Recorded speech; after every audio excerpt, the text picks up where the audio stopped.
Behold the modern human, a vertical creature in a horizontal world, clutching a glass rectangle, like a holy relic or a thin sandwich. The world is wide, the horizon is vast, yet we view it through a mail slot. Consider the eye, that marvel of biology. Nature, in her infinite quirky wisdom, placed our two orbs side by side, a stereovision pair on a horizontal axis.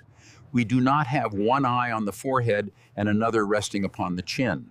We are built for the panorama, for the sweeping plains and the sunset's girth. But the youth have declared war on the horizon.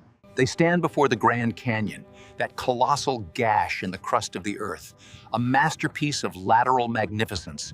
And what do? They hold the phone upright. They capture a sliver of rock, a great deal of empty sky, and a generous portion of their own shoes. The pandemic was the great narrowing. Locked in rooms with nothing but four walls and a desperate need for external validation, the children turned the cameras inward. Isolation bred a strange, twitching fever. In the silence of the suburban bedroom, a generation began to shimmy. The portrait mode became the cage. A tall, thin box for a tall, thin ego.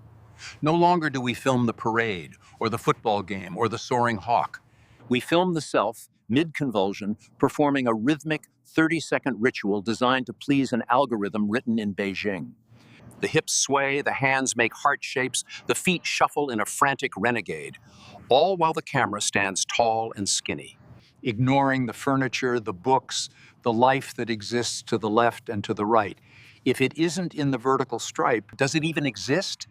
The peripheral vision of humanity is dying. We are suffering from a collective tilt. If a mountain range cannot fit inside the narrow confines of a TikTok frame, the mountain is clearly at fault. Could you be more vertical, Everest? Could you stack your peaks one atop the other? The attention span has followed the frame. It has become a narrow, falling stream. Short, jagged bursts of visual sugar. The shorts, the reels, the snaps. The very names suggest a breaking, a fragmenting of the continuous world. We cannot look at a wide screen for long. Our eyes get tired of the journey from left to right. It is much easier to let the content slide down the vertical chute like coal. Imagine a cinema in the year 2050.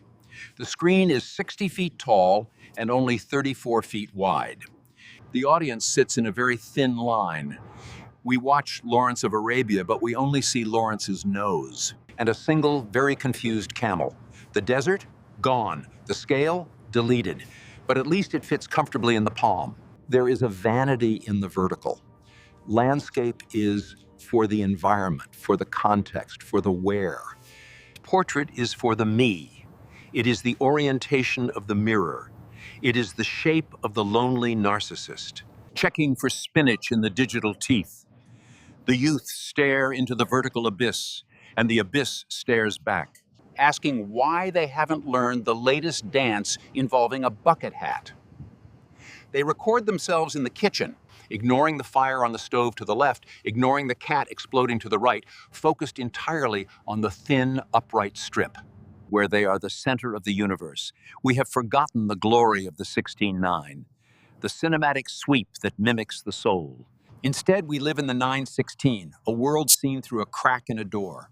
A world where we are all tall, thin silhouettes, dancing for a digital master across the sea, twitching in our bedrooms while the wide, wonderful, horizontal world goes entirely unfilmed. Our ancestors looked at the horizon to spot the buffalo and the gathering storm. The modern teenager looks at the vertical to see if their hair is doing that thing.